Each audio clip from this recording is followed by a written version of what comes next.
Hello guys, okay. Pangalawang araw na lipatan. Kulang isang araw sa mga gamit ni Tokayo ko. Eto.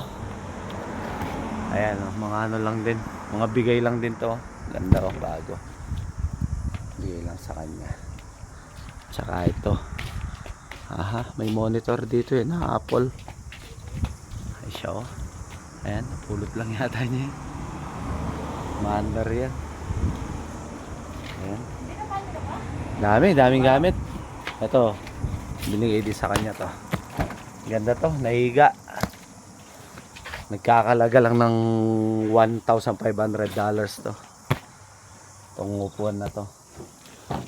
Ayan, tapos libre lang binigay lang sa kanya nung ano. Libre lang. Yan. Yan. Ganito pala yung pinto ng ano.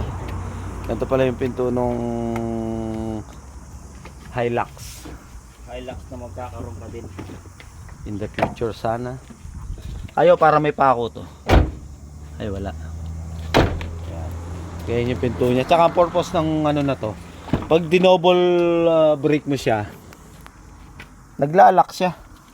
Lalo kung nasa may slope, ano ka, nakapa-slope yung daan mo. Tapos nakatigil ka. Pag double ano siya,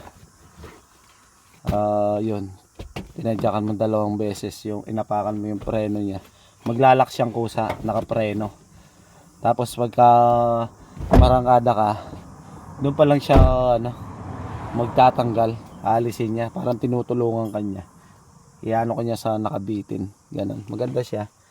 Yan. Ha. Okay, pupunta na kami sa ano. Kailangan lagi safety dito. Yan, nilalagay niya ng binder. Yan. Babinder. Kahit malapit lang yung lilipatan namin, dapat lagi safe.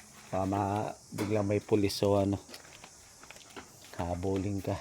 Lalagyan niya yung mga karga mo. Yan, di ba? Ganda ng Hilux niya, may ano. May lagayan sa likod. Para sa mga tools, pwedeng lagyan ng graba o ano, karga na semento.